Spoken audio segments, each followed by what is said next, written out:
کہ میں پیاسا تھا اور تو نے مجھ کو پانی نہیں پلائے، میں ننگا تھا اور تو نے مجھ کو کپڑے نہیں پہنائے، وہ کہے گا اے اللہ آپ تو ان سب چیزوں سے بری ہے اور آپ کو پیاس بھی نہیں لگتی، آپ خود ساقی ہیں، آپ پلانے والے ہیں، آپ پہنانے والے ہیں۔ اللہ تبارک و تعالیٰ ارشاد فرمائیں گے کہ فلاں بندہ تھا، وہ پیاس سے تڑپ رہا تھا، گرمی کی شدت تھی، اگر تو اس کو پانی پلا دیتا گویا کہ مجھ کو پہنا، تو اس کو کپڑے پہنا دیتا گویا کہ مجھ کو پہناتا، اور آج اس کا بدلہ پاتا۔ آج ہر ایک دوسرے کے حق کو دبا رہا،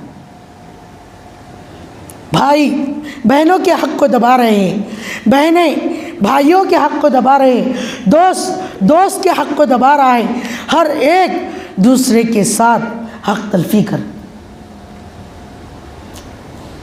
صرف کہنے کی بات نہیں، معاشرے میں آپ چل پڑ کر دیکھیں گے تو آپ کو خود پتہ چل جائے گا کہ کتنے آج حق تلفی ہو رہی۔ حضور پاک صلی اللہ علیہ وسلم نے تمام کے حقوق بتائے کہ والدہ کا بھی حق بتایا، بیوی کا بھی حق بتایا، والد کا بھی حق بتایا، بچے کا بھی حق بتایا، بھائی کا بھی حق بتایا، بہن کا بھی حق بتایا، دوست کا بھی حق بتایا، پڑوسی کا بھی حق بتایا، ہر ایک کا حق بتلائے۔ سب سے کہا کہ تمام انسانیت کے ساتھ آپ اچھا برتاؤ، ہر ایک کو اس کے حقوق بتائے۔ تاجر ہے تو تاجر کو بھی بتایا کہ آپ کے یہ حقوق ہے، آپ اپنے گراہک کے ساتھ یہ سلوک کیا کریں۔ ایک معلم ہے، اس کو بھی یہ بتایا کہ آپ اپنے شاگردوں کے ساتھ یہ حق ہے شاگرد کے استاد پر اس کو ادا کیا کریں۔ لیکن کہاں پر ہے آج ہم میں حقوق ادا کرنے کی بات کہاں پر ہے؟ حضور پاک صلی اللہ علیہ وسلم کو مشرکوں نے، کافروں نے امین کہا، اور وہ امانت، وہ ایمانداری ہم میں کہاں پر؟ ہم حضور پاک صلی اللہ علیہ وسلم کی امتی۔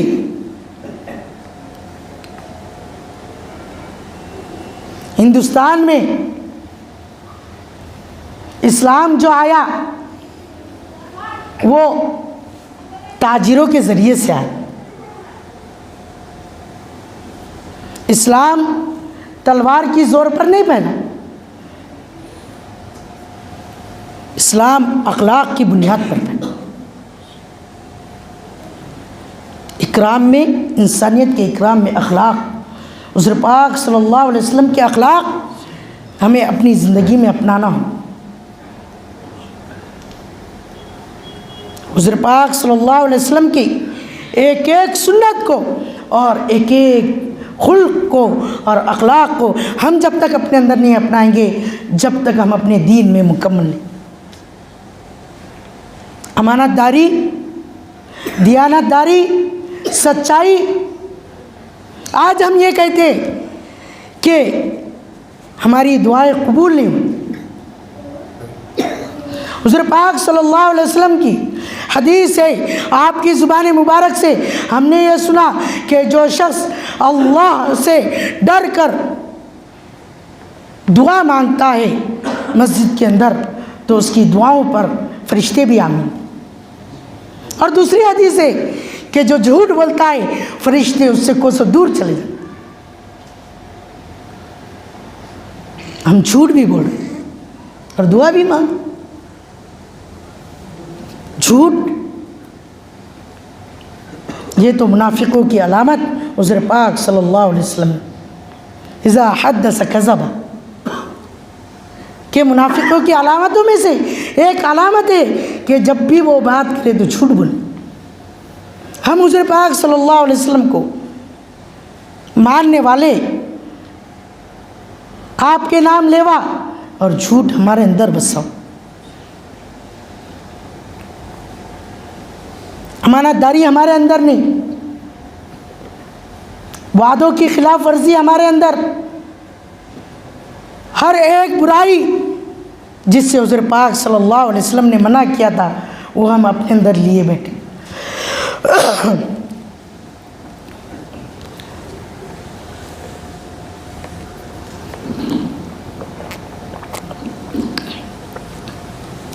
اگر حضور پاک صلی اللہ علیہ وسلم کی سیرت پر ہمیں عمل کرنا ہے تو ان اخلاق کو جو حضور پاک صلی اللہ علیہ وسلم لے کر آئے ان اخلاق کو اپنانا ہوگا۔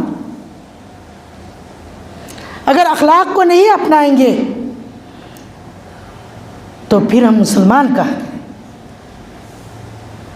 آنے کا مقصد ہی پورا نہیں ہوگا۔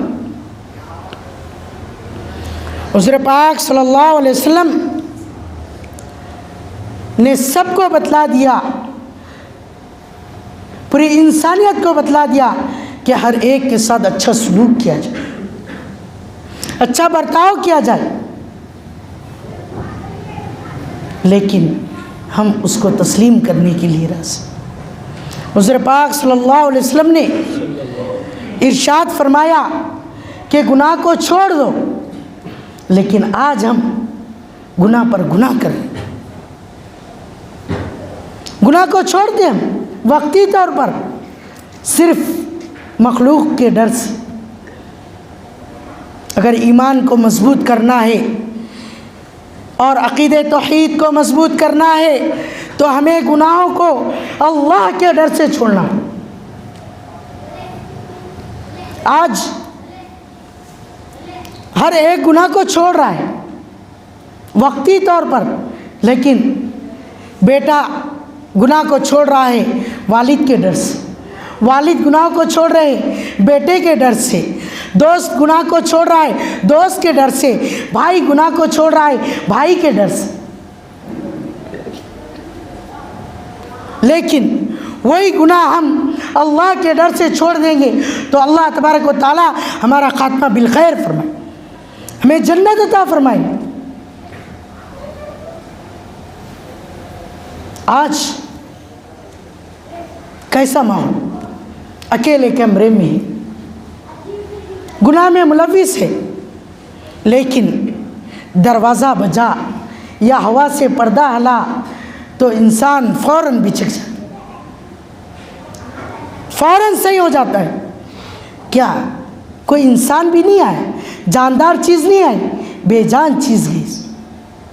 ہوا سے دروازہ تھوڑا سا ہے، لیکن وہی گناہ کو ہم اللہ کے ڈر سے چھوڑیں گے تو اللہ تبارک و تعالیٰ اس کی وجہ سے ہمارا ٹھکانہ جنت بنائے۔ لیکن ہم چھوڑنے کے لیے راضی، چھوڑیں گے وقتی طور پر۔ ایک واقعہ ہے کہ حضرت امام شافعی رحمۃ اللہ علیہ کے زمانے میں ایک بادشاہ وقت تھا، اس کی بیوی بہت خوبصورت تھی، انتہائی خوبصورت بادشاہ کی بیوی تھی۔ بادشاہ سے وہ کسی بات پر ناراض تھی، بادشاہ اس کو منا رہا تھا، لیکن بیوی ماننے کے لیے تیار نہیں تھی۔ ادھر سے بادشاہ کی طرف سے اصرار ہو رہا ہے، ادھر سے انکار ہو رہا ہے۔ بادشاہ اس کو منانے کی انتہائی کوشش کر رہا ہے اور وہ انکار پر انکار کرتی جا رہی۔ بادشاہ تھا اور وہ بھی ملکہ تھی، اس نے غصے میں ملکہ نے کہہ دیا بادشاہ سے کہ چل ہٹ جہنمی۔ بادشاہ ہے، اس کو اس کی بیوی نے جہنمی کہہ دیا۔ اب اس کو بھی غصہ آ گیا، اس نے کہا کہ اگر میں جہنمی تو تجھ کو 3 طلاق۔ اب مسئلہ دماغ تھوڑا سا ٹھنڈا ہوا، دونوں بھی پریشان مفتیان کرام کے پاس آئے کہ بھئی اب کیا کیا جائے۔ پہلے ہی پوچھ لیتے تو مسئلہ حل ہوتا تھا، لیکن اب 3 طلاق دے دیے، 3 طلاق بھی شرط پہ دی گئی۔ یہ اس پر سنا رہا ہوں کہ ہمیں گناہ کو چھوڑنا ہے اللہ کے خوف سے، اللہ کے ڈر سے۔ بادشاہ وقت علماء کرام کے پاس گیا کہ عالم صاحب یہ مسئلہ ہے کہ میری بیوی نے کہا کہ مجھ کو تو جہنمی، اور میں نے اس پر یہ کہا کہ میں جہنمی تو تجھ کو 3 طلاق۔ سب علماء کرام پریشان کہ کیا کیا جائے۔ اگر طلاق واقع کی جائے تو ادھر بادشاہ کو جہنمی قرار دیا جائے گا، اگر طلاق واقع نہ کی جائے تو ادھر بادشاہ کے بارے میں یہ اقرار کیا جا رہا ہے کہ بادشاہ جہنمی نہیں ہے، اور یہ دنیا میں فیصلہ کون کرے؟ کیا کیا جائے؟ حضرت امام شافعی رحمۃ اللہ علیہ کے پاس یہ مسئلہ گیا۔ حضرت نے کہا کہ بادشاہ کو میرے پاس بھیجا جائے۔ بادشاہ جب حضرت کے پاس آیا تو حضرت نے اس سے تنہائی میں گفتگو کی، اس سے کہا کہ پوری زندگی میں کوئی ایک واقعہ ایسا ہے کہ آپ نے گناہ کو اللہ کے ڈر سے چھوڑا؟ وہ سوچنے لگا، بہت دیر سوچنے کے بعد کہا کہ ہاں ایک واقعہ ہے کہ ایک وقت میں میرے دربار سے، اپنے دربار کے وقت سے بہت پہلے اپنے گھر پر آ گیا، محل میں آ گیا، میرے روم کو ایک نوجوان دوشیزہ خوبصورت وہ صاف کر رہی تھی، اس کو دیکھ کر میری نیت بدل گئی اور میں نے دروازے کی کنڈی لگائی۔ وہ پاک دامن دوشیزہ نے جیسے ہی میرے تیور کو دیکھا، میں اس کے قریب گیا تو اس نے کہا اتق اللہ، کہ اللہ سے ڈر۔ کہ جیسے ہی اس نے یہ جملہ کہا میرے بدن پر کپکپی طاری ہو گئی، میرے بدن پر لرزہ طاری ہو گیا، اور میں نے اس سے کہا کہ تو چلی جا۔ تو وہ دروازہ کھول کر چلی گئی، اور میں نے وہ گناہ نہیں کیا۔ اس وقت اس گناہ کے کرنے سے مجھے کوئی چیز مانے نہیں۔ میں بادشاہ وقت تھا، تنہائی تھی، دوشیزہ میرے سامنے تھی، لیکن اللہ کے ڈر سے میں نے اس گناہ کو چھوڑ دیا۔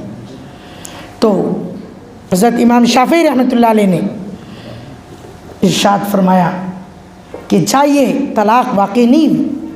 دوسرے علماء کرام حضرت کے پاس آئے کہ حضرت آپ طلاق واقع نہیں کر رہے، ہمارے لیے کوئی مسئلہ نہیں ہے، لیکن آپ بادشاہ کو جنتی قرار دے رہے، جہنمی ہونے سے اس کا انکار ہو رہا ہے۔ حضرت نے فرمایا کہ میں نہیں کہہ رہا ہوں، قرآن کہہ رہا ہے وَأَمَّا مَنْ خَافَ مَقَامَ رَبِّي وَنَهَى النَّفْسَ عَنِ الْهَوَىٰ فَإِنَّ الْجَنَّةَ هِيَ الْمَأْوَىٰ، کہ جو شخص اللہ کے ڈر سے گناہوں سے رک جائے، اللہ کے خوف سے، جنت اس کا ٹھکانہ ہے۔ تو ہمیں گناہوں کو چھوڑنا ہے، لیکن اللہ تبارک و تعالیٰ کے خوف سے، اللہ کے ڈر سے، مخلوق کے ڈر سے نہیں۔ اگر اللہ کے خوف سے، اللہ کے ڈر سے ہم گناہ کو چھوڑیں گے تو اللہ تبارک و تعالیٰ ہمارا جنت ٹھکانہ بنائے۔ اور حضور پاک صلی اللہ علیہ وسلم نے بھی جو تعلیم دی ہے کہ کسی سے نہیں ڈرایا، کسی اور ذات سے نہیں ڈرایا، صرف ڈرنا ہے تو اللہ تبارک و تعالیٰ سے ڈرنا۔ سیرت کی سب سے اہم بات یہی ہے کہ آپ صلی اللہ علیہ وسلم نے جو توحید اللہ تبارک و تعالیٰ کے بارے میں بتایا کہ ڈرو صرف اللہ تبارک و تعالیٰ سے، کسی اور سے آپ کو ڈرنے کی ضرورت نہیں رہے گی۔ اگر ایک ذات سے آپ ڈریں گے، اسی سے امید لگائیں گے، تو کسی اور ذات سے، کسی حکومت سے، کسی حاکم سے، کسی بادشاہ سے، کسی ملک سے اور کسی قوم سے بھی آپ کو ڈرنے کی ضرورت نہیں رہے گی، اور اس سے کوئی امید لگانے کی بھی ضرورت نہیں۔ تو سیرت میں سب سے پہلے اپنی اصلاح کرنا ہے، اور اس کے بعد عقیدہ توحید کو مضبوط کر کے ہمیں صرف اور صرف اللہ سے ڈرنا ہے اور اللہ ہی سے امید بھی رکھنا۔ ایمان امید اور خوف کے درمیان کی چیز، امید بھی ہو کہ اللہ تبارک و تعالی ہمیں کل آخرت میں معاف کر دیں گے، اور خوف بھی ہو کہ کہیں پکڑ نہ ہو جائے کہ اللہ تبارک و تعالی ہماری غالباً حضرت عمر رضی اللہ تعالیٰ عنہ کے بارے میں یہ قول ہے، انہی کا یہ قول ہے۔ اتنا سنا کر میں اپنی بات کو ختم کروں کہ وہ کہتے ہیں کہ کل آخرت میں اللہ تبارک و تعالیٰ اعلان کرے کہ پوری انسانیت میں سے انبیاء کو چھوڑ کر کہ صرف ایک شخص کو ہم جنت میں داخل کریں گے، تو کہتے ہیں کہ مجھے یہ امید ہے کہ وہ ایک شخص میں ہی ہوں۔